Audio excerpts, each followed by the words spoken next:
Last episode में हमने ये देखा था कि यूरी के फादर उसे अपने पास बुलाकर ये पूछते हैं कि आखिर तुम किस वजह से इतने बदल चुके हो। इस कारण से यूरी पहले काफी हेजिटेट करता है, लेकिन उसके फादर के बार बार पूछने की वजह से यूरी ने ये कहा कि मुझे एक बुरा सपना आया था। इस पर उसके फादर उस सपने के बारे में पूछते हैं और यहीं पर लास्ट एपिसोड एंड हुआ था। अब आगे वहीं पर एपिसोड की शुरुआत में यूरी के फादर उससे ये पूछते हैं कि आखिर तुमने अपने सपने के अंदर कौन सा क्राइम किया था। इस पर यूरी ने ये बताया कि मैंने काफी बड़ा क्राइम किया था, मैं ब्रायोल को आखिर तक बचा नहीं पाया। मेरे सपने के अंदर मैंने ये देखा था कि ब्रायोल में एक बहुत ही बड़ा जंग हो रहा है और इस वजह से काफी सारे लोग मारे गए। मैंने काफी कोशिशें करी उस चीज को चेंज करने के लिए, लेकिन मैं नाकामयाब रहा और उसके बाद मैं अपने किंगडम से भाग गया और वो भी बिना किसी होनर के। लेकिन लास्ट में मैं एक पर्सन के हाथों खत्म हो गया। यूरी ने आगे ये बताया कि सपने से जागने के बाद जो मेरी माँ ने मुझे नेकलेस दिया था वो गायब हो चुका था, इसलिए मैंने ये सोचा कि शायद से ये माँ के द्वारा एक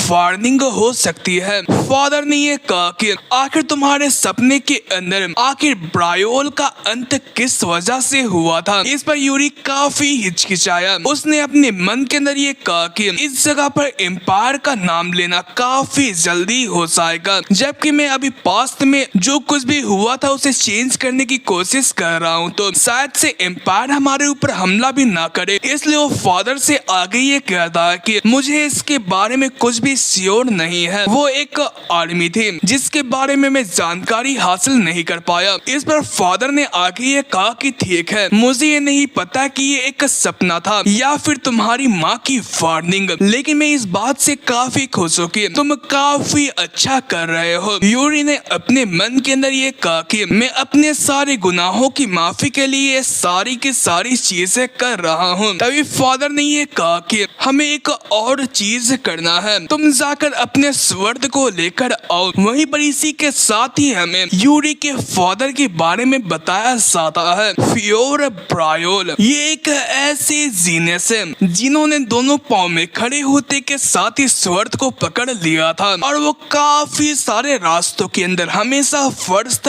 आया करते थे। उन्होंने अपने मार्शल पावर के जरिए इस कॉन्टिनेंट के इतिहास के अंदर अपने नाम को भी रच दिया। अगर मैं ये कहूँ तो वो इस कॉन्टिनेंट के टॉप 10 स्ट्रॉन्गेस्ट पर्सन्स में से एक पर्सन है। अगर दूसरी भाषा में ये कहा जाए तो वो ब्रायोल के सबसे ज्यादा ताकतवर स्वॉर्ड मास्टर है। यूरी ने आगे ये कहा कि ये पहली दफा है कि मैं आपके पर्सनल ट्रेनिंग हॉल के अंदर आया हुआ हूँ। फादर ने ये जवाब दिया कि मुझे ये लगा था कि मेरे बेटों में से कोई भी स्वॉर्डमैनशिप के टैलेंट के लायक नहीं है। इस पर यूरी ने ये कहा कि लेकिन मुझे ये लगता है कि मैं काफी टैलेंटेड हूँ। ये सुनकर उसके फादर हंसते हैं और वो अपने स्वॉर्ड को यूरी के ऊपर तान कर ये कहते हैं कि आखिर तुम्हारे हिसाब से स्वॉर्डमैन के टैलेंट को कैसे डिफाइन किया जा सकता है। ये सुनकर यूरी हैरान हो गया। फादर ने ये कहा कि क्या ताकत के जरिए या फिर स्पीड या फिर रिफ्लेक्सेस के जरिए या फिर विजडम के जरिए, क्या हो अगर एक बंदे के पास ये सारी की सारी चीजें मौजूद हो, क्या ये चीजें उस बंदे को एक गुड स्वॉर्डमैनशिप बनाता है। वो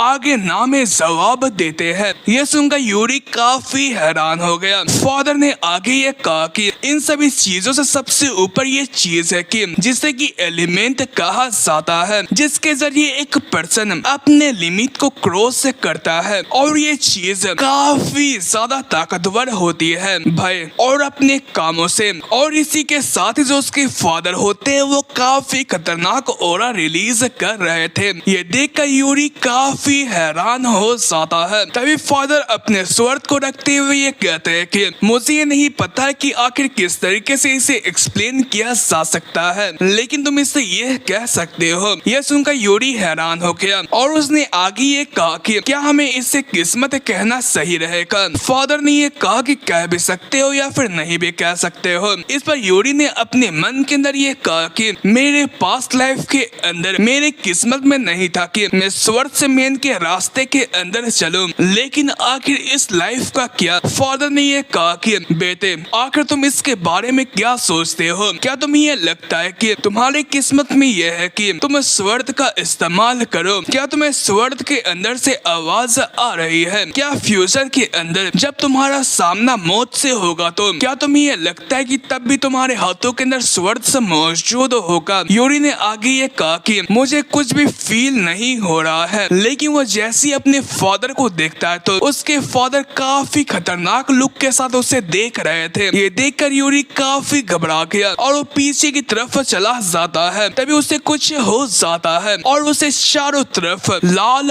आंखें दिखाई दे रही थी। इस कारण से यूरी काफी घबरा जाता है और इसी के साथ ही उसे उनके मरे हुए साथियों की आवाज आना शुरू कर जाती है, जो कि यूरी से ये कहते हैं कि आपको भागना होगा, योर हाइनेस भागिए। बहुत सारे लोग उससे हेल्प मांग रहे थे और इसी के साथ ही यूरी वापस से उस वक्त में चला जाता है जहां पर एम्पायर ने ब्रायोल के ऊपर अटैक करा था और उसके सारे के सारे साथी मारे जा रहे थे। ये देखकर यूरी काफी हैरान हो जाता है और वो ये कहता है कि ब्रायोल के ऊपर आग क्यों जल रहा है। तभी वो सीन वापस से दोहराया जाता है जहां पर एम्पायर के सोल्जर यूरी को देखकर ये कहते हैं कि वो तो थर्ड प्रिंस है ना, जो कि इस किंगडम का आखिरी प्रिंस बचा हुआ है, चलो इससे मारते हैं। ये सारी की सारी चीजें देखकर यूरी काफी हैरान हो जाता है और उसने अपने मन के अंदर ये कहा कि आखिर मैं वापस यहाँ पर क्या कर रहा हूँ? आखिर जो ब्रायोल है वो फिर से तबाही के अंदर क्यों चला जा चुका है? तभी एक सोल्जर उसके पीछे से अटैक करते हुए ये कहता है कि मारे जाओ ब्रायोल के प्रिंस। लेकिन यूरी ने सही वक्त रहते उसके अटैक को रोक लिया और वो उसके ऊपर अटैक करते हुए उसे खत्म कर डालता है। तभी उसके साथी उससे ये कहते हैं कि योर हाइनेस,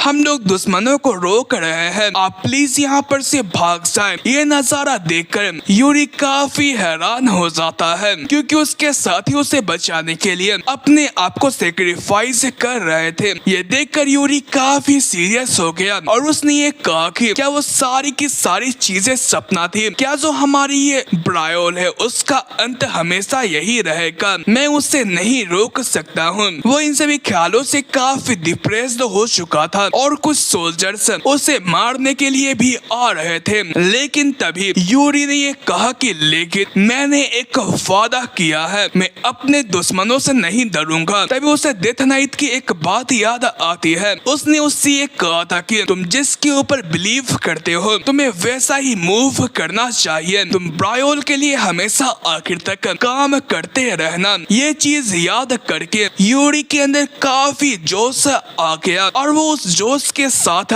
इन सभी सोल्जर्स को काटना पीटना शुरू कर चुका था। वहीं पर एक सोल्जर स्पेयर से उसके ऊपर अटैक करने की कोशिश करता है, लेकिन यूरी ने उसके अटैक को रोककर उसके ही स्पेयर को उसके गले के आर पार कर देता है और वो आगे ये कहता है कि और कोई है क्या? तभी उसे एम्पायर के सोल्जर्स की आवाज आती है जो कि उससे ये कह रहे थे कि ब्रायोल के प्रिंस अब तुम नहीं बचने वाले हो, जल्दी करो और सरेंडर कर दो। इन सभी चीजों की वजह से यूरी काफी गुस्सा हो जाता है और वो आगे ये कहता है कि ब्रायोल के लोग कभी भी नहीं डरते हैं, चाहे उनका सामना मौत से ही क्यों ना हो जाए, इसलिए वो पूरे तरीके से तैयार होकर उन सभी एम्पायर के सोल्जर्स के ऊपर अटैक करने के लिए चला जाता है। इसी के साथ ही हमें फिर से प्रेजेंट का सीन दिखाया जाता है जहाँ पर उसकी आंखें पूरे तरीके से लाल हो चुकी थी और वो ये कहता है कि आखिर तक। तभी उसके फादर उसके कंधे के ऊपर हाथ रखकर ये कहते हैं कि यूरी क्या तुम्हें मेरी आवाज आ रही है? तभी वो चिल्लाकर यूरी का नाम लेते हैं। ये सुनकर जो यूरी होता है वो इल्यूजन से बाहर आ जाता है और वो हैरान होते हुए ये कहता है कि आखिर वो काली आर्मी कहाँ पर गई? फादर ने उससे शांत रहने के लिए कहा और वो उसे ये बताते हैं कि तुमने जो कुछ भी अभी देखा था वो सभी चीजें इल्यूजन थी। ये सुनकर यूरी काफी हैरान हो गया और उसके हाथ को भी कांपते हुए दिखाया जाता है। तभी उसके फादर अपने सर को नीचे की तरफ झुकाकर ये कहते हैं कि लगता है कि ये गलत था। वो आगे यूरी को संभावना देते हुए ये कहते हैं कि यूरी तुम जरूर इस स्वर्द का इस्तेमाल करोगे। यह सुनकर यूरी काफी खुश हो गया। उसने आके जोश भरी आवाज से ये कहा कि हाँ मैंने ये डिसीजन मेक कर लिया है। लेकिन देखने से उसके फादर काफी सीरियस लग रहे थे। इस पर यूरी ने अपने मन के अंदर ये कहा कि आखिर वो ऐसा फेस क्यों बना रहे हैं, क्या उन्हें ये लगता है कि मैं मारा जाने वाला हूँ। तभी वो उनके हाथ को पकड़ कर ये कहता है कि आपको ज्यादा फिक्र करने की जरूरत नहीं है, वैसे भी मैं एक जीनियस हूँ। ये सुनकर पहले उसके फादर एक स्माइल करते हैं, फिर वो उसके सर के ऊपर एक टपली बसा देते हैं। इसी के साथ यूरी अपने सर के ऊपर रसगुल्ला को लेकर ट्रेनिंग करने के लिए इंस्ट्रक्टर के पास चला जाता है। इस पर इंस्ट्रक्टर ने उससे ये पूछा कि आखिर ये मास्टरपीस किसके द्वारा किया गया है। यूरी ने अपने फादर का नाम लिया। इंस्ट्रक्टर ने उससे ये कहा कि मेरे ख्याल से मुझे ये लगता है कि हिज मजेस्टी पहले से और भी टफ हो चुके हैं, लेकिन इसका मतलब ये नहीं है कि मैं आज की ट्रेनिंग को आसान कर दूंगा। यूरी ने ये जवाब दिया कि मुझे इसके बारे में पता है। उसने अपने मन के अंदर ये कहा कि अगर मैं इस चीज के बारे में अब सोचूं तो बर्नार्ड हमेशा ब्रायोल के अंदर मेरे फादर की वजह से रहता है। उसने आगे ये कहा कि बर्नार्ड क्या आप इस जगह पर इसलिए रहते हैं क्योंकि आपके और मेरे फादर के बीच ड्यूअल के अंदर एक शर्त रखा गया था। इंस्ट्रक्टर ने ये कहा कि हाँ ये सही है। यूरी ने उससे ये कहा कि अगर मैं भी आपको यहाँ पर रुकने के लिए कहूँ तो क्या आप इस जगह पर रुकेंगे। यह सुनकर इंस्ट्रक्टर ने ये कहा कि नहीं। यूरी ने अपने मन के अंदर ये कहा कि वो काफी हर्टलेस है। तभी इंस्ट्रक्टर ने स्माइल करते हुए ये कहा कि मेरे ख्याल से मुझे ये लगता है कि आप मुझे यहाँ पर रखना चाहते हैं। अगर आप मुझे एक ऐसा चीज दिखाएंगे जिससे मैं कन्विंस हो जाऊँ तो शायद से मैं यहाँ पर रुक सकता हूँ। जैसे कि एग्जाम्पल के तौर पर आपके एंसेस्टर एरिच ब्रायोल के स्वर्ड मेनशिप। ये सुनकर यूरी हैरान हो जाता है और वो उससे ये कहता है कि क्या तुम फाउंडिंग किंग के स्वॉर्ड टेक्निक को सीखना चाहते हो। इंस्ट्रक्टर ने ये कहा कि हाँ वो चीज ने मेरे इंटरेस्ट को पिक कर लिया है। इस पर यूरी ने ये कहा कि मुझे माफ करना लेकिन मैं ये नहीं कर सकता हूँ। उसने अपने मन के अंदर ये कहा कि मुझे लगा ही था स्वॉर्ड डीमन इसके बारे में पूछेगा। इंस्ट्रक्टर ने आगे ये कहा कि मुझे इससे फर्क नहीं पड़ता है कि तुमने मुझे मास्टर किया है या फिर नहीं, लेकिन मैं इसे एक पॉसिबल चीज मानता हूँ। इस पर यूरी ने ये कहा कि हाँ तुमने सही कहा, लेकिन मेरे पास इसके अलावा एक और रीजन है, इसलिए मैं आपकी हेल्प नहीं कर सकता हूँ क्योंकि जो ये स्वॉर्ड टेक्निक है वो एंसेस्टर के माना मेथड के साथ ही आती है। इस पर इंस्ट्रक्टर ने ये कहा कि मैंने इसके बारे में पहले कभी भी नहीं सुन रखा था। जो माना मेथड्स होती है वो यूजुअली स्वॉर्ड टेक्निक्स को रीइंफोर्समेंट करने के काम आती है। इस पर यूरी ने ये कहा कि हाँ मुझे ये पता है, लेकिन जो ये टेक्निक है वो काफी अजीब है, इसलिए मैं तुम्हें ये नहीं सिखा सकता हूँ वरना तुम आधे रास्ते के अंदर ही रुक जाओगे। इस पर इंस्ट्रक्टर ने ये कहा कि लेकिन ये ठीक है, भले मुझे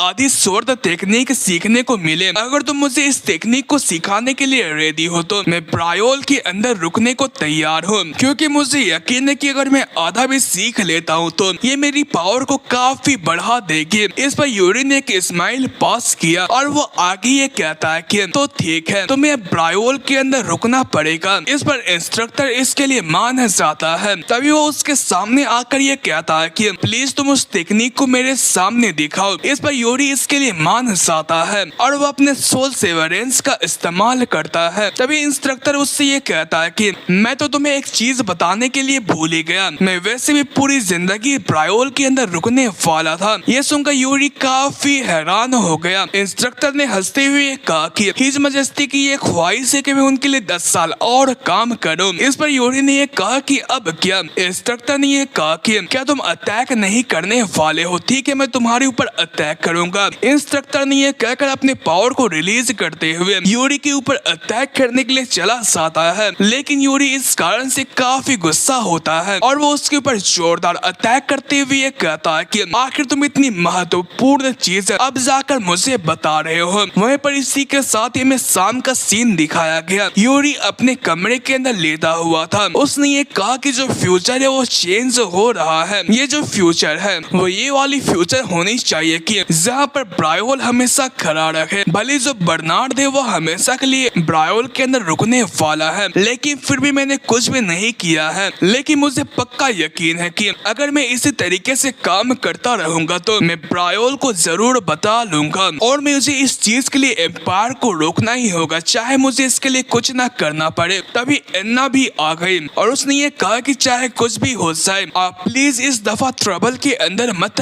आइएगा। इस पर यूरी ने उससे ये पूछा कि क्या मुझे कुछ और भी करने को है। एन्ना ने ये कहा कि क्या आपको ये पता नहीं है कि आप हमेशा ट्रबल के अंदर आते रहते हैं, लेकिन मैं इस चीज के लिए नहीं कह रही हूँ क्योंकि कल के दिन पर एक मीटिंग होने वाली है। ये सुनकर यूरी हैरान हो गया। एन्ना ने ये बताया कि सेनाते मीटिंग होने वाली है। हिज मजेस्टी ने ये कहा कि आपको इस दफा उस जगह पर अटेंड करना है। क्या उन्होंने आपको इसके बारे में नहीं बताया है। यह सुनकर यूरी काफी परेशान हो गया। एन्ना ने ये कहा कि वो कल सुबह होने वाला है। मुझे ये सुनने को आया है कि वहाँ पर काफी सारे सेनेटर्स आने वाले हैं। वो आगे काफी प्यार से यूरी के हाथ को पकड़ कर ये कहती है कि मेरे ख्याल से मुझे यकीन है कि वहाँ पर काफी सारे जिद्दी लोग होंगे, इसलिए आप उन्हें प्लीज पंच या फिर कुछ नहीं कीजिएगा। इस पर यूरी ने ये कहा कि तुम्हें फिक्र करने की कोई भी जरूरत नहीं है, मैं वैसा एक्ट नहीं करता हूँ। यूरी ने ये कहा कि क्या आप श्योर है, मुझे प्रॉमिस करें। यूरी ने ये कहा कि ठीक है रे बाबा।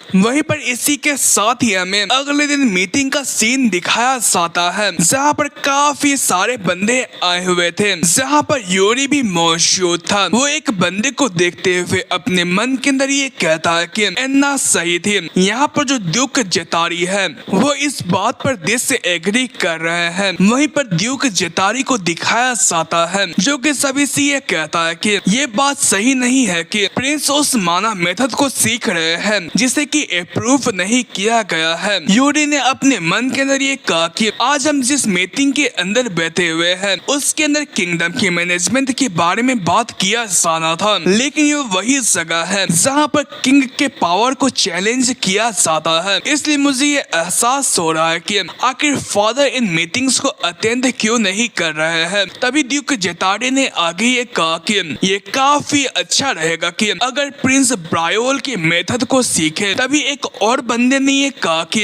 ये जो माना की मेथड है उसे फाउंडर किंग का है, तो आखिर उस चीज को अप्रूव करने की क्या जरूरत है। इस पर ड्यूक जेतारी ने ये कहा कि आखिर तुम्हें ये कैसे पता कि वो फाउंडर की मेथड हो सकती है। इस पर इस पर्सन ने ये कहा कि क्या तुम प्रिंस के बातों के ऊपर सवाल उठा रहे हो। इस पर जेतारी ने एक एविल स्माइल करते हुए ये कहा कि मेरे कहने का ये मतलब है कि हमें कुछ चीजों के बारे में सर्टेनिटी हासिल कर लेनी चाहिए। मुझे यहाँ पर प्रिंस की फिक्र हो रही है। इस पर यूरी ने उससे ये कहा कि क्या जो ये मीटिंग है उसे मेरे माना मेथड के बारे में बात करने के लिए रखी गई है क्या। ड्यूक जेतारी आप काफी अच्छे हैं। उसने अपने मन के अंदर ये कहा कि ये वही धोखेबाज है जिसने कि एम्पायर के एम्परर के जूते चाहते थे। जो उसकी बातों की वैल्यू है वो मेरे सामने कुछ भी नहीं है। तभी ड्यूक जेतारी कैप्टन से ये पूछता है कि आखिर आप इसके बारे में क्या सोचते हैं। इस पर कैप्टन ने ये कहा कि मुझे इसके बारे में कुछ भी समझ नहीं है, इसलिए मैं कुछ भी नहीं कह सकता हूँ। इस पर ड्यूक जेतारी ने ये कहा कि आखिर ऐसा क्यों। इस पर कैप्टन ने ये कहा कि हर एक माना मेथड की अपनी अच्छी बातें और अपनी बुरी बातें होती है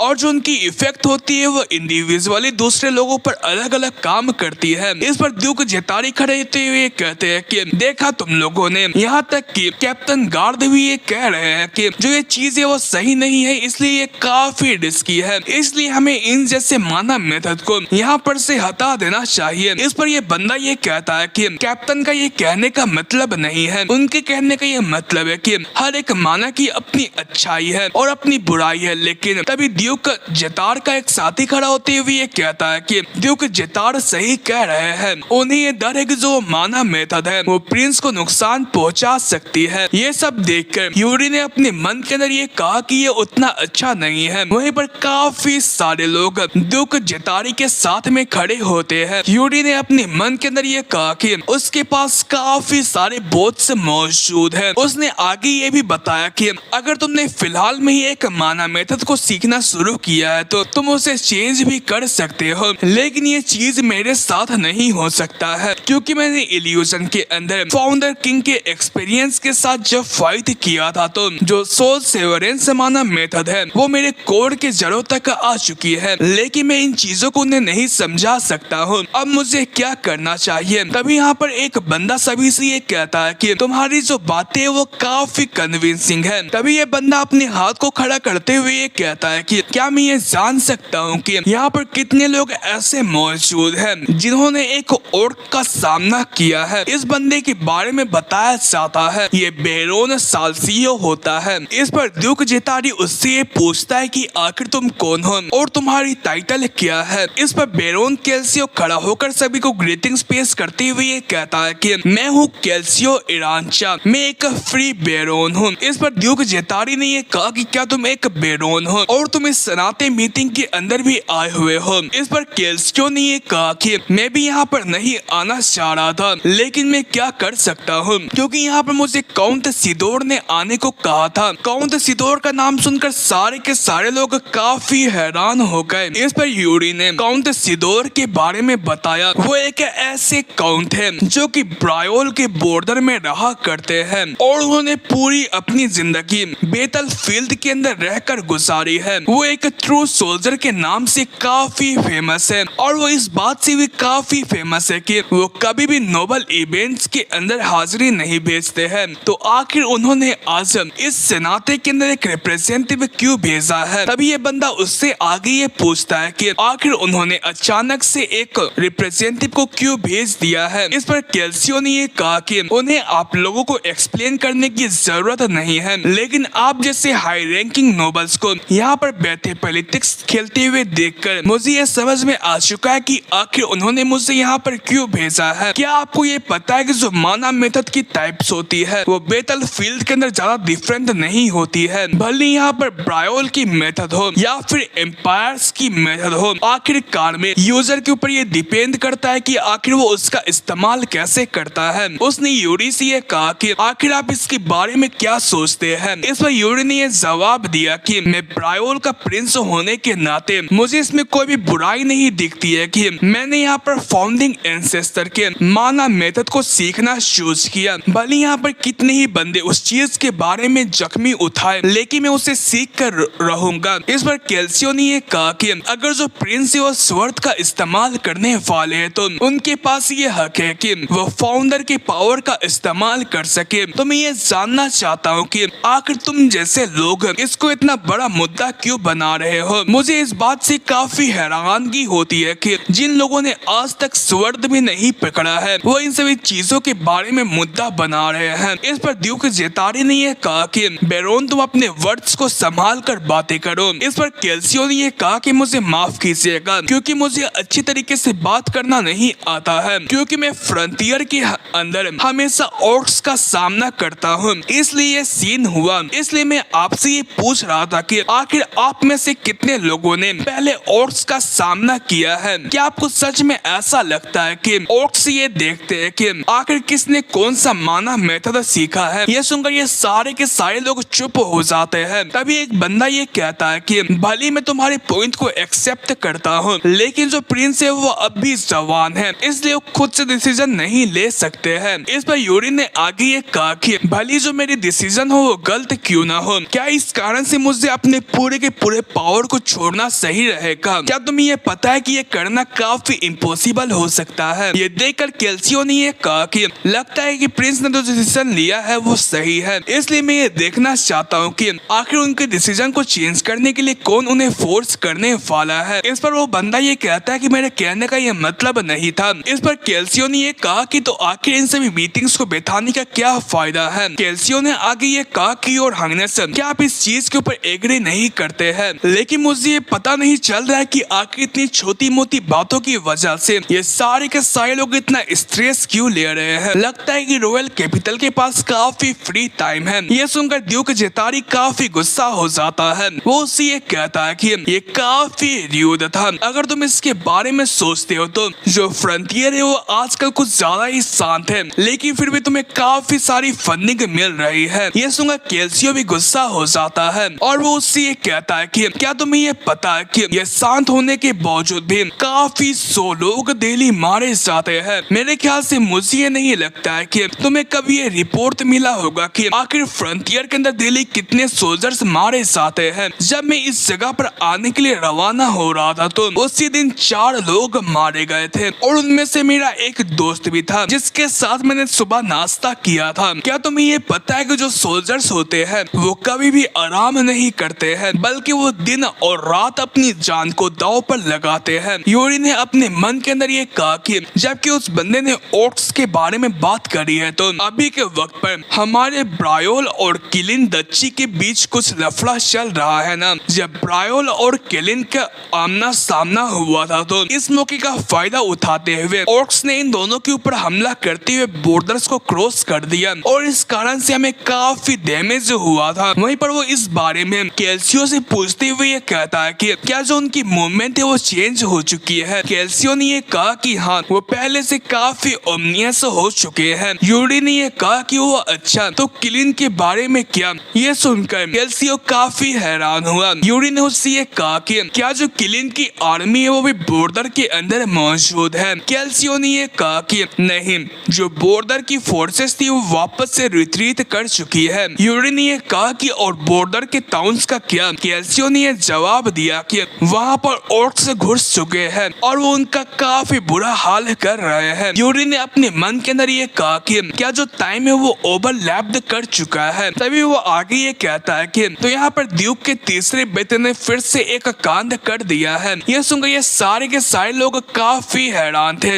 यूरी खड़ा होकर ये कहता है कि मेरे ख्याल से मुझे लगता है कि आज की मीटिंग इतनी ही थी। तभी जितारी उससे ये कहता है कि लेकिन योर हाइनेस, यूरी जाता हुआ ये कहता है कि मुझे ये पसंद नहीं है कि हम लोग मेरे माना मेथड के बारे में बात करते हुए अपना टाइम वेस्ट करें, जबकि हमें इस जगह पर और भी काफी सारे मुद्दों के ऊपर बात करना चाहिए था, जैसे कि किलिन का कैसे सामना किया जाए और ओट्स को कैसे हटाया जाए। यह सुनकर लॉर्ड जितारी काफी गुस्सा हो जाता है। वहीं पर इसी के साथ ही में शाम को एक होटल का सीन दिखाया जाता है जहां पर कैल्सियो काउंट सिडोर से बातें कर रहा था। सिडोर ने उससे ये कहा कि तो थर्ड प्रिंस ने ये कारनामा किया। कैल्सियो ने हमें जवाब दिया। वो आगे ये बताता है कि यहाँ पर ये भी र्यूमर से फैल रही है कि वो पूरे तरीके से चेंज हो चुके हैं। सिडोर ने ये कहा कि आखिर तुम इसके बारे में क्या सोचते हो? इस पर कैल्सियो ने स्माइल करते हुए ये कहा कि जो उसकी आंखें है वो काफी अच्छी है। काउंट सिडोर ने ये कहा कि मेरे ख्याल से मुझे ये लगता है कि उसके बारे में इन्वेस्टिगेट करना काफी अच्छा रहेगा। कैल्सियो, ठीक है, तुम थर्ड प्रिंस के ऊपर नजर रखना। कैल्सियो ने ये कहा कि यहाँ पर कुछ ऐसी भी बातें हैं जो कि उसके बारे में खुली नहीं है, क्या मुझे और भी इन्वेस्टिगेट करना चाहिए? काउंट सिडोर ने हमें जवाब दिया। कैल्सियो ने ये कहा कि ठीक है, मैं ये काम कर रहा हूँ। काउंट सिडोर ने ये कहा कि मैं ठीक है, तुम्हें बाद में कांटेक्ट करूंगा। कैल्सियो विंडो के बाहर देखते हुए ये कहता है कि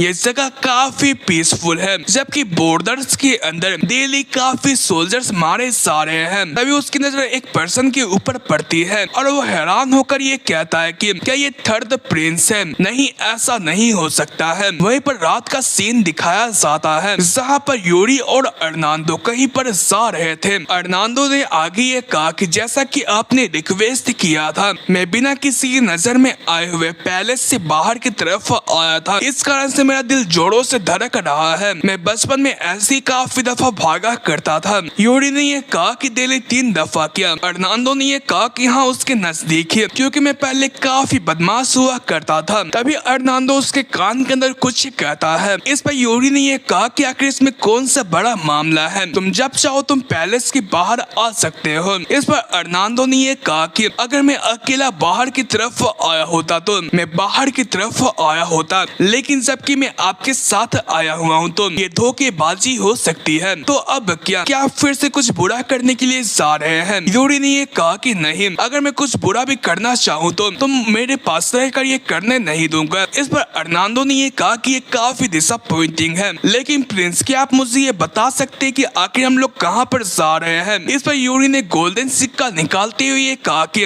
हम लोग कैसीनो जा रहे हैं, कैपिटल के सबसे बिगेस्ट इलीगल कैसीनो के अंदर। यह सुनकर अर्नांडो काफी हैरान हो गया। उसने आगे ये पूछा कि लेकिन आपने तो ये कहा था कि आप सारे के सारे बुरे काम छोड़ चुके हैं। यूरी ने ये कहा कि मैं कुछ भी बुरा करने नहीं जा रहा हूँ, तुम मुझे बस उस जगह पर ले जाओ, तुम्हें ये पता होगा कि आखिर वो कहाँ पर है। इस पर अर्नांडो ने बहाना मारने की कोशिश करी, लेकिन यूरी उससे ये कहता है कि अर्नांडो, मैं तुम्हें एक चीज चीज क्लियरली ये बताना चाहता हूँ कि मैं जो कुछ भी कर रहा हूँ वो ब्रायोल के लिए कर रहा हूँ। ये देखकर अर्नाल्डो काफी हैरान हुआ। उसने अपने मन के अंदर ये कहा कि तुम सीरियस नहीं हो सकते हो। वहीं पर वो आगे ये कहता है कि ठीक है चलो हम लोग कैसीनो के अंदर चलते हैं। वहीं पर यूरी ने आगे ये बताया कि मेरे पास्ट लाइफ के अंदर ब्रायोल के अंदर कुछ ऐसे भी लोग थे जिन्होंने काफी सारी चीजें तबाही मचाई थी। उस वक्त पर एक बहुत बड़ा पैसे में उधार देने वाला बंदा था जो कि अंडरवर्ल्ड का लीडर था और वहाँ पर एक बहुत ही बड़ी बिजनेस टाइटन जिसने की कॉन्टिनेंट की सबसे बड़ी मर्चेंट गिल्ड को बनाया था और लास्ट में एक ऐसा इनफेमस लेजेंडरी असैसिन जिसने की अंडरवर्ल्ड के लीडर को मारकर उसके पोजीशन को हासिल किया था और उसने हर किसी के दिल के अंदर दया और भरे को बैठा दिया था। और उस असैसिन के हाथों जो मारा गया था अब वो मेरे सामने खड़ा है जो कि भी अंडरवर्ल्ड का टॉप पैसे देने वाला बंदा है। उसका नाम गोरियो है। वहीं पर गोरियो यूरी से ये कहता है कि आप जैसे महान मेहमानों से मिलकर मुझे काफी अच्छा लगा। यूरी ने उससे आगे ये कहा कि मेरे ख्याल से मुझे ये लगता है कि तुम्हें ये पता है कि मैं कौन हूँ। गोरियो ने ये कहा कि ऑफ कोर्स आपके साथ एक रॉयल मौज मौजूद है और ऊपर से आप थर्ड प्रिंस से आपके बारे में कौन नहीं जानता होगा, इसलिए मैं पर्सनली आपसे मिलने के लिए आया हुआ हूँ। यूरी ने उससे ये कहा कि तुम्हारा ये डिसीजन काफी अच्छा था क्योंकि मैं यहाँ पर गैम्बलिंग करने के लिए नहीं आया हुआ हूँ। इस पर गोरियो ने पूछा कि तो क्यों ना हम लोग बैठकर बात करते हैं। वहीं पर इसी के साथ ये लोग बैठ गए। वहीं पर अर्नाल्डो परेशान होते हुए यूरी से ये कहता है कि योर हाइनेस आखिर आपके ये कहने का क्या मतलब है कि आप गैम्बलिंग करने के लिए नहीं आए हुए हैं। आपने मुझसे इसके बारे में कुछ भी बात नहीं किया था। यूरी उसे शांत रहने के लिए कहता है। गोरियो आगे उनसे ये कहता है कि तो क्या आप मुझसे पैसे उधार लेने के लिए आए हुए हैं। इस पर यूरी ने ये कहा कि हाँ मैं तुमसे लिए हुए पैसों से इन्वेस्ट करना चाहता हूँ। इस पर गोरियो ने ये कहा कि तो परहैप्स आप इस जगह पर अपना प्राइवेट फंड बनाने वाले हैं, लेकिन मैं इस बात से काफी हैरान हूँ कि आपने बड़े बैंक से पैसे ना लेकर मेरे पास क्यों आए हुए हैं। क्या आप कुछ बड़ा करने वाले हैं। यूरी ने आगे ये कहा कि तुम खामोश हो जाओ, तुम्हारे पास ये हक नहीं है कि तुम मुझसे पूछताछ कर सकते हो। इस पर गोरियो ने ये कहा कि हाँ मुझे इस रूडनेस के लिए माफ कीजिएगा। यूरी ने आगे ये कहा कि तुम्हें फिक्र करने की कोई भी जरूरत नहीं है क्योंकि मैं पैसे ले रहा हूँ। इस पर गोरियो ने ये कहा कि तो क्या आप मुझे ये बता सकते हैं कि आखिर आप फंड्स का किस तरीके से इस्तेमाल करने वाले हैं। वहीं पर यूरी ने आगे ये जवाब दिया कि मैं तुमसे जो पैसे उधार लेने वाला हूँ मैं एक मुगरांजा नाम की एक स्पाइसेस परचेस करने वाला हूँ किलिन रीजन के अंदर से क्योंकि उसकी डिमांड है वो जल्दी बहुत ज्यादा बढ़ने वाली है। ये सुनकर अर्नाल्डो उससे ये कहता है कि योर हाइनेस आप अचानक से ऐसी बातें क्यों कर रहे हैं। इस पर गोरियो ने आगे ये कहा कि जो मुगरांजा है वो काफी ज्यादा लग्जरी आइटम के है जिसके जरिए काफी लग्जरी फ्रेग्रेंस बनती है, लेकिन क्या ये वर्थ रहेगा उसके अंदर इतना पैसा खर्च करना। ऑनेस्टली अगर मैं बात करूं तो मुझे इसके अंदर शक हो रहा है। इस पर यूरी ने आगे ये कहा कि मैंने जैसा मेंशन करा था वो जल्दी फेमस होने वाला है। अर्नाल्डो ने अपने मन के अंदर ये कहा कि मुझे ये सुनने को आया है कि किलिन डची और ओर्क्स का काफी गंदा वार चल रहा है, लेकिन मुझे ये नहीं लगता है कि इस कारण से स्पाइसेस का दाम बढ़ना चाहिए। क्या वो इस जगह पर कुछ अलग सा कांड करने वाले हैं, लेकिन उनके फेस को देखकर ऐसा नहीं लगता है। गोरियो भी अपने मन के अंदर ये कह रहा था कि वो पहले की तरह प्रिंस नहीं है जिसके बारे में सारे के सारे लोग बातें कर रहे हैं। मेरे ख्याल से उसे कुछ ज्यादा ही पता होगा। तभी यूरी ने आगे ये कहा कि चलो अमाउंट को सेटल करते हैं एक इन्वेस्टर की तरह, ना कि प्रिंस की तरह। तो मुझे ये बताओ कि आखिर मैं तुमसे कितना बोरो कर सकता हूँ। वहीं पर पैसों की बात उठ करने के बाद गोरियो लास्ट में कॉन्ट्रैक्ट पेपर बाहर की तरफ निकालता है और यूरी स्माइल करते हुए उसके ऊपर साइन कर देता है और वो लोग बाहर की तरफ आ जाते हैं। अर्नाल्डो ने आगे ये कहा था कि मुझे नहीं लगा था कि आप गोरियो से पैसे उधार लेंगे, वो भी इतना ज्यादा, ये काफी अनफेयर है। इस पर यूरी हैरान हो जाता है। अर्नाल्डो ने ये कहा कि क्या आप सही है कि आप वहाँ पर गेम्बल करने के लिए नहीं गए थे। इस पर यूरी उससे उससे ये कहता है कि अगर मैं तुम्हें सच बताता तो तुम फौरन से मुझे मेरे फादर के पास लेकर चले जाते। इस पर अर्नाल्डो आगे ये कहता है कि अब हम लोग मर्चेंट गिल्ड जाने वाले हैं क्या। इस पर यूरी ने ये कहा कि हाँ, मुझे एक रिक्वेस्ट करना है। वो अपने मन के अंदर ये कहता है कि अगर मैं सच बताऊं तो जो मुकुरांजा है वो ऑलरेडी एक प्रॉफिटेबल आइटम है। उसे बनाने वाला इकलौता अल्केमिस्ट ड्यूक कलीन के साथ काम करता है, लेकिन सिविल वार के चलते सबसे पहले वही मारा जाता है और इसी कारण से मार्केट में जो मुकुरांजा की प्राइस थी वो काफी बढ़ जाती है। वहीं पर इसी के साथ ही यूरी अर्नाल्डो को लेकर एक टूटे फूटे घर के सामने आ जाता है और वो ये कहता है कि यही रहा मर्चेंट गिल्ड। यह सुनकर अर्नाल्डो काफी हैरान हो जाता है और वो ये कहता है कि योर हाइनेस आखिर आप क्या करने वाले हैं, इस घर का आप हालत तो देखें। तभी यूरी दरवाजे के ऊपर जाकर खटखटाता है और वो ये कहता है कि इलियाने उदम, क्या तुम अंदर की तरफ मौजूद हो। अर्नाल्डो अभी प्रिंस ये कह रहा था कि योर हाइनेस एक दफा इंतजार करें, आपको इस जगह पर एक स्टेब्लिश मर्चेंट गिल्ड के पास जाना चाहिए ना। तभी अंदर की तरफ से एक लेडी बाहर की तरफ आती है और वो यूरी से ये कहती है कि आखिर तुम कौन हो। मैं हूँ इलियाने उदम। इस पर यूरी उसे ये बताता है कि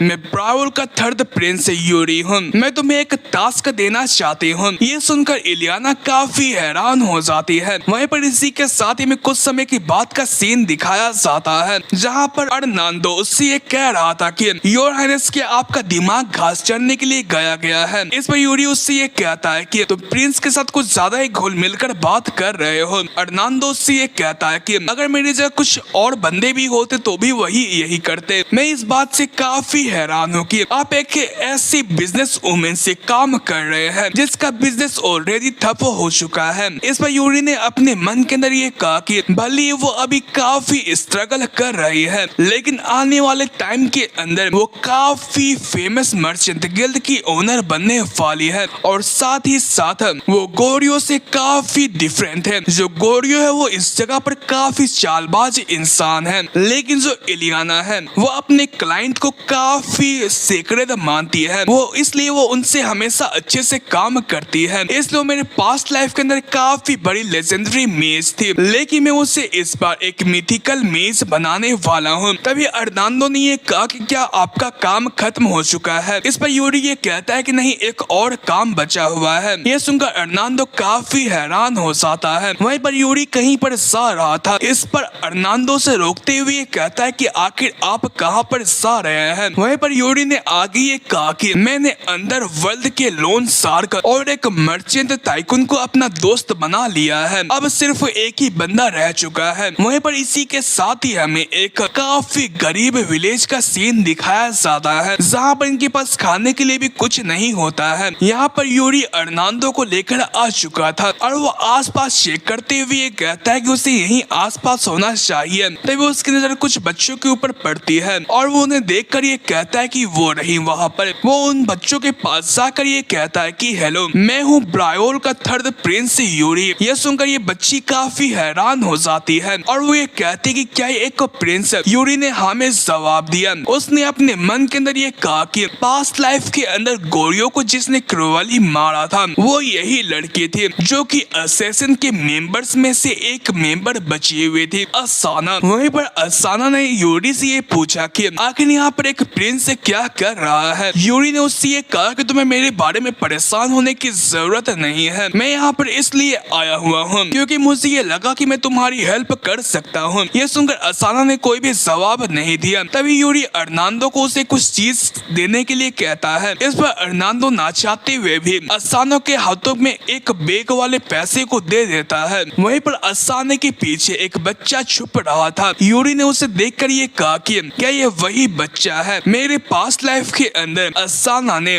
गोरियो से काफी बड़ा अमाउंट लिया था इस बच्चे को ठीक करने के लिए और गोरियो से इतने सारे पैसे लेने की वजह से ही असाना की लाइफ पूरे तरीके से खत्म हो चुकी थी और इसी कारण से उसने असैसिन के लाइफ को चूज करी और वो इस जगह पर काफी स्किल्ड असैसिन बन पाई और मेरा गोल ये है कि मुझे वो होने से रोकना है। वो आगे असाना से ये कहता है कि तुम इस पैसे को लो और इस बच्चे का जाकर इलाज करवाओ। असाना ने ये कहा कि आखिर तुम क्या चाहते हो। हो। यूरी ने ये कहा कि मैं बस एक चीज चाहता हूँ, मैं यूरी ब्रायोल का थर्ड प्रिंस हूँ, तुम मेरा नाम याद रखना। और वो ये कहकर अर्नाल्डो के साथ यहाँ पर से चला जाता है। अर्नाल्डो ने यूरी से ये कहा कि आखिर आपने इतने सारे पैसे उस गरीब भिखारी को क्यों दिए। यूरी ने अपने मन के अंदर ये कहा कि मैंने उन लोगों से कनेक्शन बना लिया है जिनकी जरूरत मुझे फ्यूचर में पड़ने वाली है। अब यहाँ पर सिर्फ एक ही पर्सन बचता है। वहीं पर वो आगे ये कहता है कि अर्नाल्डो मैं तुमसे एक चीज पूछना चाहता हूँ। ये सुनकर अर्नाल्डो हैरान हो गया। यूरी ने आगे ये कहा कि आखिर तुमने फाउंडर किंग के टॉम्ब के अंदर क्या देखा था। इस पर अर्नाल्डो ने ये जवाब दिया कि मैंने गैम्बलिंग को देखा था। यह सुनकर यूरी हैरान हो गया। अर्नाल्डो ने ये कहा कि मैंने वहाँ पर काफी बड़ा गैम्बलिंग गेम खेला था। इस पर यूरी ने अपने मन के अंदर ये कहा कि ये पर्सन वैसा ही है। वो आगे ये कहता है कि यहाँ पर आज जो कुछ भी हुआ था तुम इस बात को सीक्रेट रखना। इसी के साथ ही हमें अगले दिन अर्नाल्डो को यूरी के फादर के सामने दिखाया जाता है, जहाँ पर यूरी के फादर ने अर्नाल्डो से ये कहा कि मुझे ये सुनने को आया था कि तुम कल यूरी के साथ कहीं पर गए थे। अर्नाल्डो ने हाँ में जवाब दिया। यूरी के फादर ने ये पूछा कि क्या तुम मुझे ये बता सकते हो कि आखिर वो वहाँ पर क्या करने के लिए गया था। इस पर अर्नाल्डो ने ये कहा कि उसने सबसे पहले मुझे कन्विंस किया उसके साथ जाने के लिए, और इसके बाद हम लोग कैसीनो के अंदर गए जो कि कैपिटल का सबसे बड़ा कैसीनो था। इस पर फादर ने ये पूछा कि क्या उसने वहाँ पर जाकर गैम्बल करा। अर्नाल्डो ने हंसते हुए जवाब दिया कि हाँ उसने गैम्बल करा। फादर ने ये कहा कि क्या ये ऐसी बात है। अर्नाल्डो ने ये कहा कि मुझे ये लगा था कि वो कार्ड गेम्स के अंदर काफी अच्छा होगा, लेकिन उसने कुछ ज्यादा अच्छा खासा परफॉर्मेंस नहीं दिखाया और जितने भी पैसे मैंने उसे लेंथ दिए थे वो सारे के सारे वो हार गया। फादर ने आगे ये पूछा कि इसके बाद क्या। अर्नाल्डो ने ये जवाब दिया कि इसके बाद उसने गोरियों से पैसे उधार मांगे और उसने एक ओल्ड मर्चेंट गिल्ड को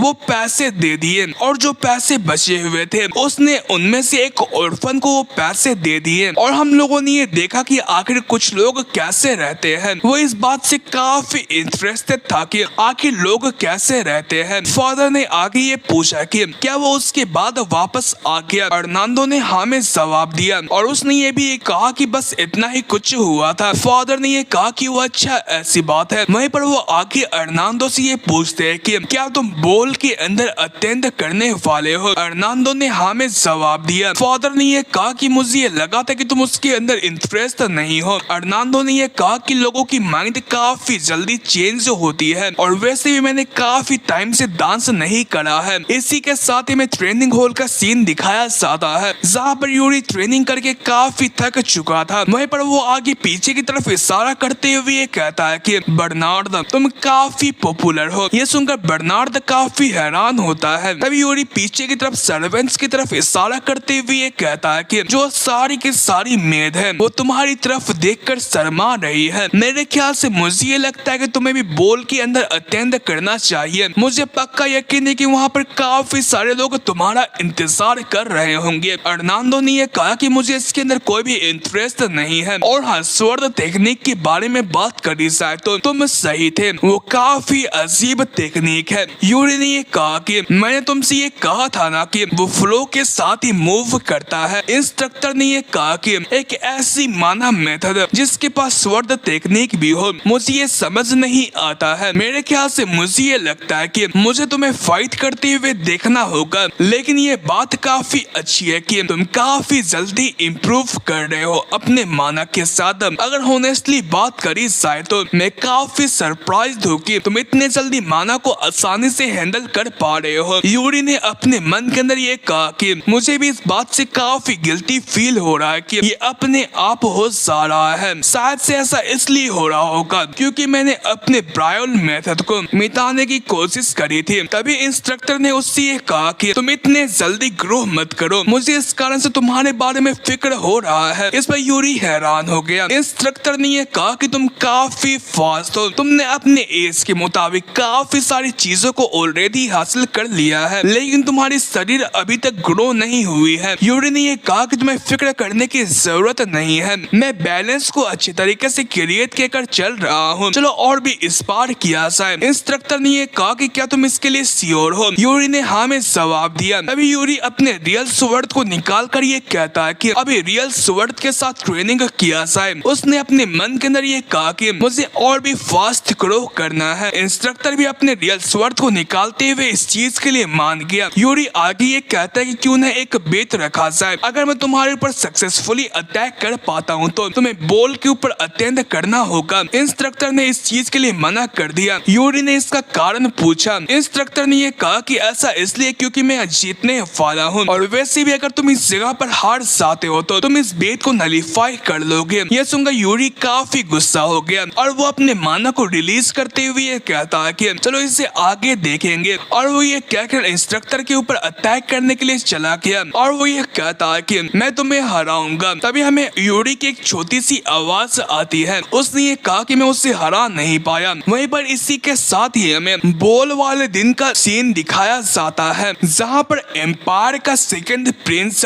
ब्रायोल आया होता है और वो आगे ये कहता है कि कटरीना तुम्हारी जो नजरें है वो खिड़की से हट ही नहीं रही है। हमें ये दिखाया जाता है कि कटरीना भी उसके साथ आई हुई है। वो आगे ये कहती है कि मैं इस बात से काफी एक्साइटेड हूँ कि मैं जिस पर्सन का काफी टाइम से इंतजार कर रही थी मैं उससे आज मिलने वाली हूँ। वहीं पर इसी के साथ ही हमें यूरी को दिखाया जाता है जो कि नए कपड़े पहनकर रेडी होता है। एन्ना उससे ये पूछती है कि आखिर ये कपड़ा कैसा है। इस पर यूरी ने ये कहा कि ये कुछ ज्यादा ही है, इसकी जो कपड़े की फ्लैशी है वो कुछ ज्यादा ही है। इस पर यूरी ने ये कहा कि लेकिन जो ये चीज है वो काफी अच्छी लग रही है। और हाँ आइनस, इसी के साथ ही जो आपके कपड़े वो रेडी हो चुका है। तभी यूरी उससे ये कहता है कि क्यों ना हम दोनों हल्का सा डांस कर ले। ये सुनकर एन्ना काफी हैरान हो गई। तभी यूरी उसे अपना हाथ बढ़ाकर ये कहता है कि मैं बस इस जगह पर प्रैक्टिस डांस करना चाहता हूँ क्योंकि मेरे पास डांस करने के लिए कोई भी नहीं है। एन्ना ने ये कहा कि क्या मुझे ये करना पड़ेगा। यूरी उससे ये कहता है कि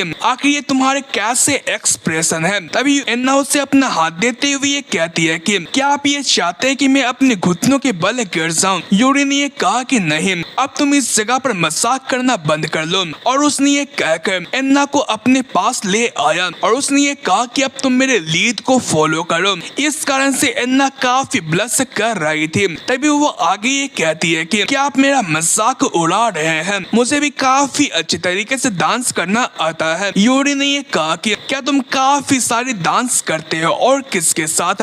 एन्ना ने ये कहा कि मैं वैसे काफी पॉपुलर हूँ लेकिन मैंने किसी के साथ जो कि आपके जैसे छोटे हैं मैंने उनके साथ डांस नहीं करा है। इस पर यूरी ने उससे ये कहा कि बस तुम इंतजार करो। और हाँ तुमने अभी जस्ट मेरे पाँव के ऊपर पैर रखा। एन्ना ने ये कहा कि मैंने गलत स्टेप ले लिया था। तभी वो फिर से यूरी के ऊपर पाँव रखती है। इस पर यूरी ने ये कहा कि फिर से तुमने ये कहा, और इसी के साथ इनका हंसी मजाक चलता रहता है। वहीं पर इसी के साथ ही में बॉल वाले हॉल का सीन दिखाया जाता है जहाँ पर सारे के सारे लोग अपने अपने पार्टनर के साथ डांस कर रहे थे। वहीं पर जो एम्परर थे वो अपने कुर्सी के ऊपर बैठे हुए मस्त वाइन पी रहे थे। वहीं पर जो यूरी था वो अपने दोनों भाइयों के साथ बातचीत कर रहा था। तभी उनकी नजर इस जगह पर काउंटेसिडोर के ऊपर पड़ती है। वो भी इस जगह पर आए हुए थे और उनके अंदर से काफी कोल्ड एनर्जी रिलीज हो रही थी। तभी वो उसकी नजर अपने बिग ब्रदर के चश्मे के ऊपर पड़ती है और वो उससे ये कहता है कि ब्रदर क्या जो आपकी आई साइट है वो पहले से और भी खराब हो चुकी है, अब आप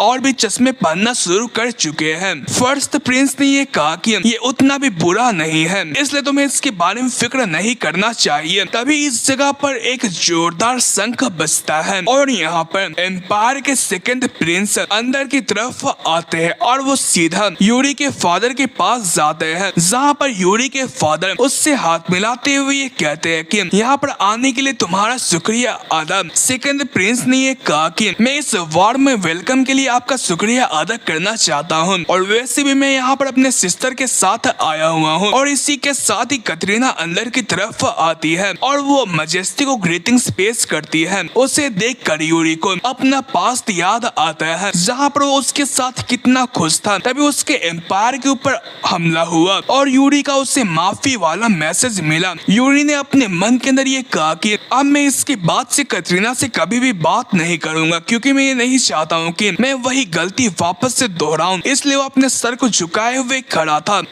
वहीं पर जो कटरीना थी वो यूरी को मुस्कुरा कर देख रही थी, लेकिन जो यूरी था वो उससे भाव नहीं देता है, बल्कि वो साइड में जाकर खाना खा रहा था, जहाँ पर वो अपने बिग ब्रदर को देखते हुए ये कहता है कि जैसा कि मैंने एक्सपेक्ट किया था सेड्रिक यही कर रहा है, वो काफी अच्छा इंसान है, वो किसी को भी बुरे तरीके से ट्रीट नहीं करता है, उसके अंदर काफी सारी अच्छी खूबियां हैं एक अच्छा राजा बनने के लिए। अगर मैं उससे कंपेयर करूं अपने आप को तो तभी उसकी नजर कटरीना के ऊपर पड़ती है जो कि उसे ही देख रही थी, लेकिन तभी उसके पास उसका सेकंड ब्रदर आ जाता है। तभी वो अपने फेस को पीछे की तरफ करते हुए ये कहता है कि आखिर अब मुझे क्या करना चाहिए एक ऐसे पर्सन को देखकर जिसके साथ मेरी काफी बुरी मेमोरीज मौजूद है। तभी उसके सामने एन्ना आ गई, वो उससे ये पूछती है कि योर हाइनेस क्या आपको कुकीज चाहिए। इन कुकीज के लिए यूरी उसका शुक्रिया अदा करता है। एन्ना ने ये कहा कि ये उतनी बड़ी बात नहीं है। यूरी ने उससे ये पूछा कि क्या ये तुम्हें थका नहीं देता है। एन्ना ने ये कहा कि नहीं, ये जो काम है वो उस काम से काफी इजी है जिसमें मुझे एक पर्सन का ख्याल रखना पड़ता है। वो यूरी को तोंत मार रहे थे। यूरी उससे ये कहता है कि चाहे जो कुछ भी हो मुझे और कुकी ला कर दो। वहीं पर एन्ना जाते हुए ये कहती है कि अगर आपको और कुछ भी चाहिए होगा तो आप मुझे आवाज लगा सकते हैं। यूरी ने उसे ख्याल रखने को कहकर भेज दिया। वहीं पर यूरी यहाँ पर मस्त अपनी आंखें बंद कर खड़ा ही होता है कि तभी उसके पास एम्पायर का सेकंड सन आ जाता है। उसे देखकर यूरी ने अपने मन के अंदर ये कहा कि ये तो एम्पायर का सेकंड प्रिंस जियोर्ज है, ये वही बंदा है जिसने कि एम्पायर के आर्मी को कमांड किया था। लेकिन वो फिर भी अपने आप के गुस्से को शांत करते हुए उसे ग्रीटिंग्स पेश करते हुए ये कहता है कि मैं ब्रायोल का थर्ड प्रिंस यूरी ब्रायोल है। उसने अपने मन के अंदर ये कहा कि ये वही बंदा है जिसने कि ब्रायोल को खत्म किया था। मुझे शांत रहना होगा क्योंकि मैं ओपनली गुस्से वाला नहीं हो सकता हूँ। वहीं पर सेकंड प्रिंस ने सीरियसनेस के साथ ये कहा कि ओ हाँ ये तो तुम हो। वहीं पर उसने आगे स्माइल किया और उसने इस जगह पर अपने किलिंग इंटेंट को यूरी के ऊपर डालना शुरू कर दिया। यूरी को ऐसा फील हो रहा था कि काफी सारे टेंटिकल्स ने उसे जकड़ लिया है। सेकंड प्रिंस ने ये कहा कि तुम तो फिलहाल में ही 13 साल के हुए हो ना, तुम काफी कमाल के हो। और वो ये कहकर स्माइल करता हुआ यहाँ पर से जाना शुरू हो गया। वहीं पर यूरी ने ये कहा कि तुम्हारे पास तो काफी अच्छा टैलेंट है। वहीं पर वो काफी गुस्सा होता है। उसने अपने मन के अंदर ये कहा कि वो जिस पर्सन से पहली दफा मुलाकात कर रहा है वो उसे डराने की कोशिश कर रहा है। मुझे ये पता है कि वो काफी यंग है लेकिन वो काफी ताकतवर है। वो उन्हें गाली बक ही रहा होता है कि तभी यहाँ पर हमें ये देखने को मिलता है कि जो एन्ना थी वो सेकंड प्रिंस से टकरा चुकी थी और जो उसका जूस था वो उसके क्लोक के ऊपर लग चुका था जहाँ पर उसका सिंबल बना हुआ था एम्पायर का। ये देखकर सारे के सारे नोबल्स ये कह रहे थे कि किंगडम के सिंबल के ऊपर जूस गिर गया है। ये तो काफी डिसरिस्पेक्टफुल था। इस कारण से एन्ना काफी घबरा चुकी थी और वो इस चीज के लिए सेकंड प्रिंस से माफी मांग रही थी। ये देखकर सेकंड प्रिंस ने ये कहा कि ये तो काफी बुरा है और वो ये कहकर यूरी की तरफ देख रहा था। ये देखकर यूरी काफी घबरा गया। वहीं पर सेकंड प्रिंस ने अपने पास से स्वॉर्ड को निकालकर एन्ना के ऊपर तान कर ये कहा कि उसने काफी बड़ी गलती कर दी है। क्राउन के रूल्स के हिसाब से जो उसकी पनिशमेंट है वो इस जगह पर मौत होती है। इस कारण से यूरी काफी गुस्सा हो गया। उसने अपने मन के अंदर ये कहा कि उसने एन्ना के साथ ये जानबूझकर ये किया है। तभी इस जगह पे फादर उसके सामने आ गए और वो सेकंड प्रिंस ये कहते हैं कि क्या तुम मेरे बोल इवेंट को इंटरप्ट करने के लिए आए हुए हो? अगर तुम्हें खून देखना है तो तुम अपने एम्पायर के अंदर खून देखना। इस पर सेकंड प्रिंस ने उनसे ये कहा कि मुझे इस चीज के लिए माफ कीजिएगा। मैं ये जानता हूँ कि जो एम्पायर और जो ब्रायोल है वो एक दूसरे की काफी रिस्पेक्ट करते हैं। फादर ने ये कहा कि लेकिन तुम्हें देखकर ऐसा नहीं लगता है कि तुम हमारी रिस्पेक्ट करते हो। इस पर सेकंड प्रिंस ने ये कहा कि क्या आपको इस जगह पर टेंसा के बारे में कुछ याद आया? यह सुनकर फादर काफी सीरियस हो गए। सेकंड प्रिंस ने ये कहा कि वो पल जब आपने हमारे एम्पायर के एक नाइट को एग्जीक्यूट किया था और हमारे एम्पायर ने आपके होनर को रिस्पेक्ट करते हुए उन सभी चीजों के बारे में भुला दिया और ये चीज ऐसा ही है। इसलिए मैं इस जगह पर हम दोनों के नेशन को प्रोटेक्ट करने की कोशिश कर रहा हूँ। इस पर यूरी ने अपने मन के अंदर ये ये कहा कि पास्ट में फादर ने एम्पायर के एक नाइट को मारा था। वहीं पर सेकंड प्रिंस आगे ये कहता है कि मैं ये चीज इसलिए नहीं कर रहा हूँ क्योंकि मैं ये करना चाहता हूँ, लेकिन मुझे ये करना पड़ेगा। फादर ने अपने मन के अंदर ये कहा कि जबकि वो इस चीज को यहाँ पर बीच में ला रहा है तो हमारी हुनर इसके अंदर है। सेकंड प्रिंस ने अपने स्वर्ड को एन्ना के ऊपर तानते हुए ये कहा कि यहाँ पर ज्यादा खून नहीं आएगा। ये सब देखकर यूरी ने अपने मन के अंदर ये कहा कि अगर मैं उसे अभी रोकने की कोशिश करता हूँ तो इसका मतलब ये कि हम लोग एम्पायर को चैलेंज कर रहे हैं। वहीं पर इसी के साथ उसे काफी सारी चीजों की याद आने लगती है, जैसे कि कंडीशंस, जैसे कि रियलिटी, जैसे कि पावर। हालांकि वो इस जगह पर एन्ना को नहीं छोड़ सकता था, इसलिए वो सेकंड प्रिंस को आवाज लगाता है, वो उसके पास चला जाता है और वो ये कहता है कि योर हाइनेस वो मेरी सर्वेंट है, इसलिए जो उसकी सारी की सारी गलतियां है वो मेरी है और मैं एक प्रिंस हूँ, इसलिए आप मुझे कंसिडर करते हुए। यूरी ने अपने मन के अंदर ये कहा कि मैं भी पास्ट लाइफ के अंदर एक क्रिमिनल था, इसलिए मुझे ये करना होगा। वो आगे ये कहता है कि प्लीज आप इस जगह पर उसे एग्जीक्यूट करने के डिसीजन को वापस ले लीजिए और आप इसके बदले मेरे साथ एक डील करने के बारे में कंसिडर कीजिए। ये सुनकर सेकंड प्रिंस जोर जोर से हंसना चालू कर जाता है और वो इस चीज के लिए मान जाता है और वो आगे ये कहा कि क्या तुमने अपना नाम यूरी बताया था? यूरी ने हाँ में जवाब दिया। इस पर प्रिंस उससे ये कहता है कि क्या मैं तुम्हें यूरी के नाम से बुला सकता हूँ? यूरी ने हाँ में जवाब दिया। वहीं पर सेकंड प्रिंस फादर से ये कहता है कि योर मैजेस्टी।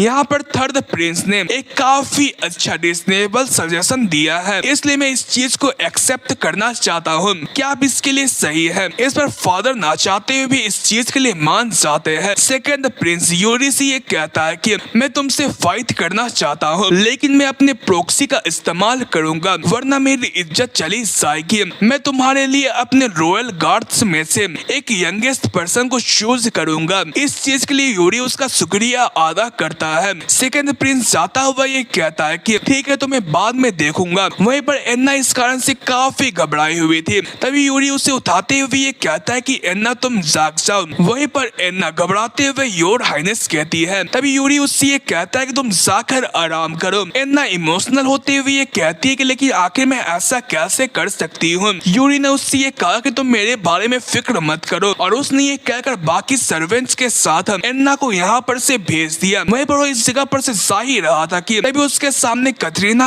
आ गई। तभी वो इस जगह पर से ये कहता है कि ये बकवास है और वो ये कहकर उसके पास से चला जाता है। जो अर्नांडो था वो ये सारी की सारी चीजें देख रहा था। वहीं पर रात का सीन दिखाया जाता है जहाँ पर यूरी अपने कमरे के अंदर जा रहा था। रास्ते में ही उसका सेकंड ब्रदर मौजूद था। वो उससे ये कहता है कि आखिर तुम क्या सोच रहे थे? उसकी आवाज को सुनकर यूरी हैरान होते हुए उसकी तरफ देखता है और वो आगे ये कहता है कि मैं उसे ऐसे ही एन्ना को मारने नहीं दे सकता था। सेकंड ब्रदर ने ये कहा कि तुम काफी अच्छे हो। वो उसके बालों को सहलाता है। यूरी ने अपने मन के अंदर ये कहा कि इस चीज को एक्सपीरियंस किए हुए काफी टाइम हो चुका है। तभी सेकंड ब्रदर आगे ये कहता है कि क्या तुम्हें इसके लिए कोई हेल्प चाहिए? जिस पर्सन से तुम फाइट करने वाले हो वो इस जगह पर काफी ताकतवर होने वाला है। भले जो तुम्हारी एज है वो काफी सिमिलर है, लेकिन वो तुमसे काफी खतरनाक हो सकता है और वहाँ पर कुछ हादसा भी हो सकता है। इस पर यूरी ने ये कहा कि मुझे ये पता है कि आप मेरे बारे में फिक्रमंद हैं। इस पर सेकंड ब्रदर ने ये कहा कि इसलिए मुझे कुछ भी एक्सप्लेन करने की जरूरत नहीं है, मैं सारी की सारी चीजों को संभाल लूंगा। इस पर यूरी ने ये कहा कि नहीं, जबकि मैंने इस चीज की शुरुआत करी है तो मैं ही इस चीज को खत्म करने वाला हूँ। उसने अपने मन के अंदर ये कहा कि अगर वो चाहे तो वो इजली इन सभी चीजों को खत्म कर सकता है, लेकिन नहीं।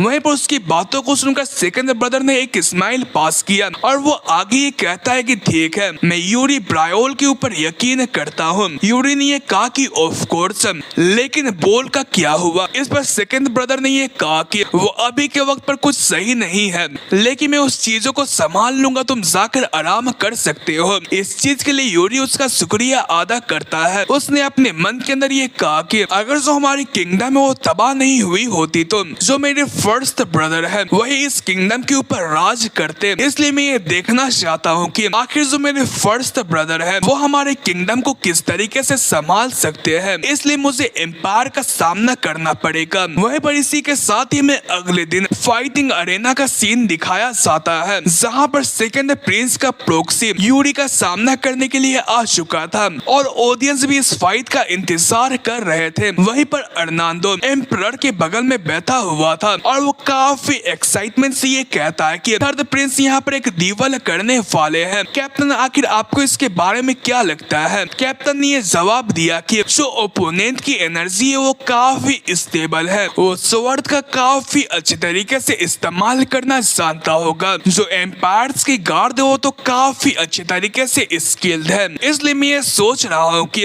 आखिर जो हमारे प्रिंस है वो उसका सामना कर पाएंगे या फिर नहीं। लेकिन अर्नाल्डो ये सब होने के बावजूद भी हंस रहा था। इस पर कैप्टन ने ये पूछा कि आखिर तुम हंस क्यों रहे हो? इस पर अर्नाल्डो सामने की तरफ देखने को कहता है जहाँ पर यूरी काफी चंगा से लग रहा था। अर्नाल्डो ने ये कहा कि मुझे ये नहीं लगता है कि आपको फिक्र करने की जरूरत है। वहीं पर इसी के साथ ही में ग्रैंड विजार्ड के बारे में बताया जाता है। ये एक ऐसी रैंक होती है जहाँ पर कोई भी नहीं पहुँच सकता है क्योंकि इस रैंक को सिर्फ मैजिक टावर के मेजेस को ही मिलता है और ये रैंक उसी बंदे को दिया जाता है जो कि मैजिक के ओरिजिन तक पहुँच सकता है और उनमें से एक अल्टीमेट मैजिक का यूजर जिसके पास ये पावर है कि वो दुनिया की किस्मत देख सकता है। उस टेक्निक को फेट रिवीलिंग मैजिक कहा जाता है और इस दुनिया के अंदर अर्नाल्डो ही उस लेवल तक पहुंच पाया है। वहीं पर पास्ट का एक सीन दिखाया जाता है जहां पर अर्नाल्डो यूरी के साथ गेमलिंग कर रहा था। यूरी उससे ये कहता है कि तुम कुछ ज्यादा ही ऑलमाइटी एक्टिंग कर रहे हो, तुम्हें तो गेमलिंग करना आता ही नहीं है क्योंकि तुम हर बार हार रहे हो। प्रेजेंट वाले यूरी ने ये कहा कि ये उसकी पहली दफा था कि वो गेम के अंदर हारा है क्योंकि उसके पास ओरिजिन मैजिक थी, इसलिए वो पहले कभी भी गेम के अंदर नहीं हारा है। इसलिए अर्नाल्डो इस बात से काफी हैरान था। लेकिन मुझे अच्छी तरीके से उसके एबिलिटी के बारे में ये पता था कि वो अपने ओपोनेंट के हाथों को रीड कर सकता है कि आखिर वो किस चीज का इस्तेमाल करने वाला है। लेकिन वो मेरे दिमाग को नहीं पढ़ सकता था बल्कि उसे इस जगह पर स्वर्ड माउंटेन का एक इल्यूजन दिखाई दिया था जहाँ पर उसने एक लड़के जिसका ब्लैक कलर का हेयर है और ब्लैक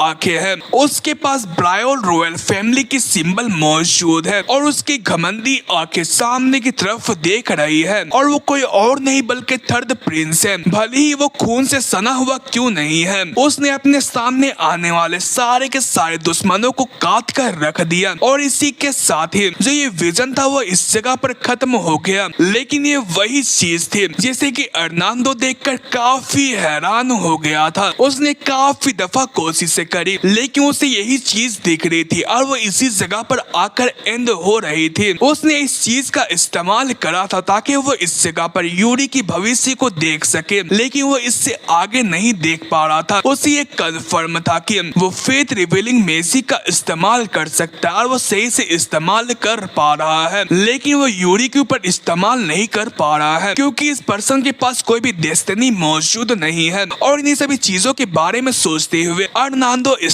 स्माइल कर रहा था और वो अपने साथियों से ये कहता है कि आपको फिक्र करने की जरूरत नहीं है। वहीं पर यूरी ने अपने ओपोनेंट से ये कहा कि हम लोग इस जगह पर रेडी है, तो आखिर तुम कितने टाइम तक अपने स्वॉर्ड को इसी तरीके से मूव कराने वाले हो? वहीं पर सेकंड प्रिंस ने यूरी से ये पूछा कि क्या तुम्हें इस जगह पर प्रिपेयर होने के लिए टाइम चाहिए? इस पर यूरी ने ये कहा कि नहीं, मेरे पास सारी की सारी तैयारियां हो चुकी है। दुश्मन ने भी हाँ में जवाब दिया। इसी के साथ ही फादर ने भी ये अनाउंस कर दिया कि वो ट्रायल बैटल को शुरू करते हैं और इसी के साथ ही दोनों बंदे फाइट करने के लिए रेडी हो जाते हैं। तभी ये दोनों बंदे एक दूसरे के ऊपर अटैक करने के लिए जाने लगते हैं। तभी यूरी अचानक से काफी तेजी से उसके फेस के ऊपर अटैक करता है। ये बंदा लकीली उसे दोस्त तो कर लेता है लेकिन उसके फेस के ऊपर कट लग जाता है और इसी के साथ ही इनके बीच काफी लंबी फाइट चलती है और काफी फास्ट फाइट चलती है और इसी के साथ ही ये लोग एक दूसरे से काफी दूर चले जाते हैं। वहीं पर इसी के साथ ही फादर अर्नाल्डो से ये पूछते हैं कि आखिर तुम्हें क्या लगता है कि आखिर जो इस फाइट का आउटकम है वो क्या निकलने वाला है? वहीं पर मैं फिर से फाइट का सीन दिखाया जाता है जहाँ पर इस बारी यूरी काफी जख्मी हो चुका था। यह सब देखकर अर्नाल्डो स्माइल करते हुए ये कहता है कि मुझे इसके बारे में पता नहीं है। इस पर फादर ने उससे ये कहा था कि तुम जब हमारे घर के अंदर आए थे तो तुमने ये कहा था कि तुम्हें हेवेंस ने गाइड किया है ना? अर्नाल्डो ने हाँ में जवाब दिया। फादर ने ये कहा कि क्या अब टाइम हो चुका है तुम्हारे जाने का? अर्नाल्डो अर्नाल्डो ने ना में जवाब दिया। फादर ने आगे ये कहा कि मैं इस बात को सुनकर काफी खुश हूँ कि तुम्हें अभी यहाँ पर नहीं जाना है। अर्नाल्डो ने ये कहा कि मैं इस बात से काफी ऑनर फील कर रहा हूँ कि आपने मुझ जैसे लोएस्ट मेज को इतना बड़ा ऑफर दिया था। इस पर फादर ने ये कहा कि कुछ ज्यादा ही लालच इस जगह पर मिसफॉर्चून को लेकर आती है। मैं इस चीज को ऐसा समझ रहा हूँ कि यहाँ पर कुछ भी गलत नहीं होने वाला है। अर्नाल्डो ने आगे ये पूछा कि आखिर आपको क्या लगता है कि इनमें से ज्यादा ताकतवर कौन है। फादर ये कहते हैं कि ये दुश्मन है। इस पर अर्नाल्डो ने ये कहा कि वो अच्छा आप यही सब सोचते हैं। उसने आगे अपने मन के अंदर ये कहा कि जब मैं पहली दफा ब्रायोल के अंदर आया हुआ था तो ये सारी की सारी चीजें हेवनली साइन की वजह से हुई थी। उसने मुझे ये दिखाया था कि